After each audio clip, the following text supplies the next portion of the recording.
right, Shalom. Let me get straight into this lesson, but I'm gonna be going into I'm gonna be dissecting John 3:16 because you stupid Christians will go to John 3:16 and quote that scripture without any understanding, and you so slow and retardation is off the charts that you think that you can just go to that scripture, close your whole Bible up. You had a drop the mic moment, right? No, you Christians on a low level. So I'm gonna break this. I'm gonna go deep dive on John 3:16 to give you the proper understanding of what that means. First off, you have to understand what's going on in this context. Everything is about context, and we're not twisting anything. I'm going straight to the scripture. Let's start at John chapter 3. What is this? What is the context here? Who was Yahweh Shai talking to? Did he go outside and there was a bunch of heathens and he told this to? No. He was having a one-on-one conversation with an Israelite when this was said. So context is very important. It says John 3 in chapter 1. John chapter 3, verse 1. It says, there was a man of the Pharisees named Nicodemus, a ruler of the so-called Jews, ruler of the Israelites. So Nicodemus was an Israelite. You have to understand that. So this is what you Christians go to, and you take it out of context. You don't even know what the word world properly means. The word world has different meanings, different applications. It says John 3 and 16. It says, for Yahweh so loved the world. So it ain't talking about the whole inhabited world. I'm going to show you the difference, because the word that's used here is cosmos, which can mean different things. That he gave his only begotten son, that whosoever believeth in him should not perish, but have everlasting life. And he was having this one-on-one conversation with the Israelites, Salakia. And he said this to Nicodemus. So it ain't like he made a proclamation, went outside and said this to no heathens. He said this to an Israelite. So let's break this down further. So let me go here. And I use Chat GPT. I'm gonna be using this a lot, man. It's a powerful tool. It says, I put in there, going into John 3:16. It says, you referring to John chapter 3, or John 3, where Yahushua has a private conversation with Nicodemus, a Pharisee and ruler of the so-called Jews. This is where Yahushua famously says, the John 3:16, right? So let's go deeper. It says literary setting, one-on-one dialogue. It says from a literary perspective, this is called a didactic dialogue, if I said that correct. It says a one-on-one teaching moment designed to reveal deep truths to a specific character, Nicodemus. So he was telling this to Israelite Nicodemus, and to the reader through that interaction. It is not a sermon to the masses. You hear this? Right here as it go down. When it says 1 at the bottom. Audience, Nicodemus, an Israelite leader. Let's keep going. Let's keep going. This the mainstream Christianity versus covenant context. It says mainstream Christianity often universalizes this moment, saying Yahweh is announcing salvation to the entire human race. That's what you've been taught in modern day Christianity. But in conventional and contextual readings, Yahweh is still within Israel framework. Check this out.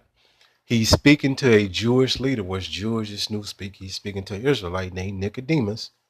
He's referencing Israelite scriptures because he referenced towards Numbers chapter 21 when he said the Son of Man should be lifted up like Moses, Moses in the wilderness with the snake. With that whole, when he had, the staff and all that. He's unfolding a new covenant that Jeremiah 31:31 promised. It says, first to the house of Israel and Judah, just like Hebrews 8 and 8 confirms. Let's keep going.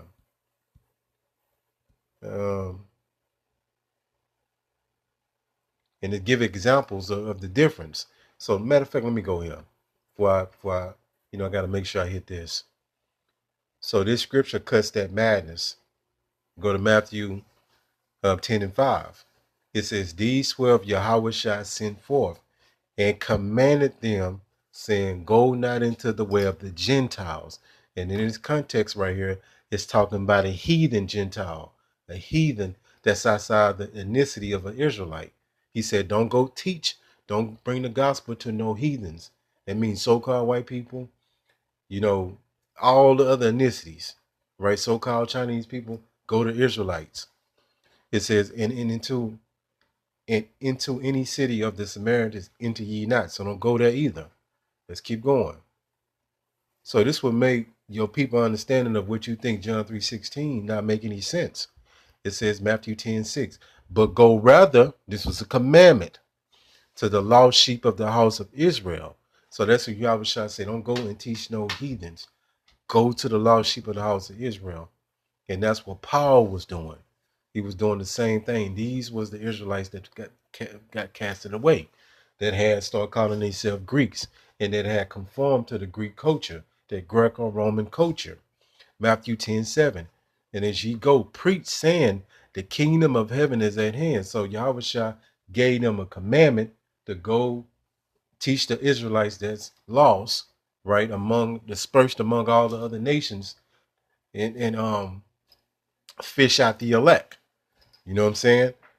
So let's go here. Matter of fact, give me 1 second. Let me see something. Salaki.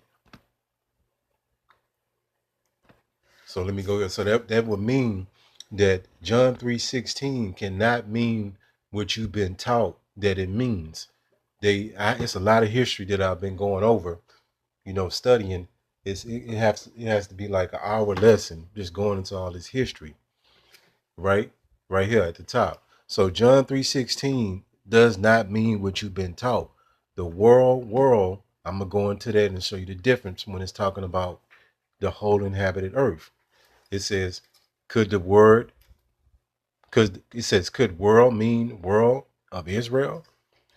It says yes, and many times in scripture, cosmos, which that means the word world, right? When you look at the Greek and break it down, it goes to the word cosmos, refers to Israel covenant world. It says Israel has its own world, a covenant structure, a temple, a priesthood, laws, prophets. All of this was a self-contained system. So that's what it's talking about. The world of Israel. When Yahweh Shai is saying that to Nicodemus, he was talking about the world of Israel, in particular, the elect, right? Because all Israel will eventually be saved, in the kingdom, but this doctrine is only tailored for the elect of the nation of Israel. They must be bloodline descendant Israelites. All right? 1 second. Okay, I'm going to show you some of the difference. It says right here, let's go to the scripture right here. So you got a difference in the word cosmos and the word archimene.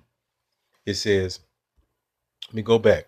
Matthew 24:14, and this gospel of the kingdom shall be preached in all the world for a witness unto all nations, and then shall the end come. So this is going to be an end time prophecy. Let's go to this word world so you can see the difference. So in this context, the word world is still the same word world, but it has a different meaning. That's why you have to go back into the Greek to get the proper understanding. Archimene, right? It says right here. So the whole world, if it was talking about that in John 3:16, it would have used this Greek archimene. It says the inhabited earth. That's what this word means. So John 3:16 was not talking about the whole inhabited earth as you've been taught. Because if it was, it would have used this word archimene, right? So let's go back. You see the difference. So I'm gonna go to John 3:16 to show you the difference in the words. So it's the same word there. That's why you have to go look words up and break them down. John 3:16. And you see, for God so loved the world. That word world is the same word world that was in Matthew 24:14, but it means something different when you look it up in the Greek, right? So in the harmonious arrangement or constitution, it says order, government. So the world of Israel, right? It can mean a lot of other stuff too. So if it was talking about the whole inhabited earth, it would have used the word archimene in the Greek. But in this context, John 3:16 was talking about a Pacific world, which would be the world of Israel.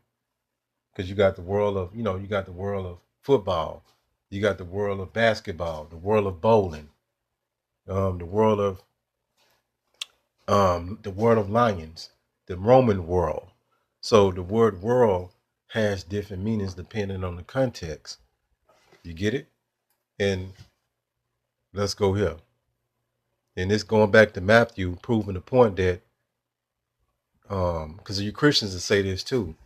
You'll say that John 3:16, you go break it down like this. You go ahead and say, you said you go to whosoever believing in him. So what y'all believe in is this. This is an idol. Y'all believe in this guy. So this is, because you Christians will say that. You believe in this guy, this personality, this idol. This ain't got nothing to do with the Bible. This idol. This is the God that we believe in, Yahweh Shai. Right? That's whosoever believe in, and whosoever gonna believe in this guy will be the elect of the nation of Israel. This is the true Messiah. This is the likeness of him that's described in the book of Revelation. This person doesn't line up with that description. This is an idol. He looked like a woman. Did not Yahweh, Salaki, did not Paul, matter of fact, I think that's Paul, what a man having long hair. You get what I'm saying? But Yahweh Shai taught Paul. You know what I'm saying? So, right. So, if Yahweh Shai told his disciples, don't go and teach the Gentiles, the heathen Gentiles, because sometimes the word Gentiles, a Gentile, Gentiles in a plural sense, can refer to Israelites. So it's all about context. And that's something that you Christians don't understand. And I've showed you that the word world right here can refer to the nation of Israel. Yes, and many times in scripture, cosmos refers to Israel's covenant world. That's the only world that's important, because it even give you examples, because it can get deeper than this, but I'm just trying to keep it simple. So this is impossible that the Messiah was talking about the whole world as you've been taught, in the sense that you've been taught that word world means in that context. No, because you Christians have redefined that scripture and you have interpreted through universalism. And that's how you're able to lie to the people, because the people don't know what words properly mean. They're not in a scholarly mindset. They just see the word world and they think it's talking about the whole inhabited earth, when it's not talking about that in this context. All right, hopefully this lesson has been edifying. Call Allah Yahweh Bahashim Yahweh Shai Bahashim Rachak Kodash. Shalom.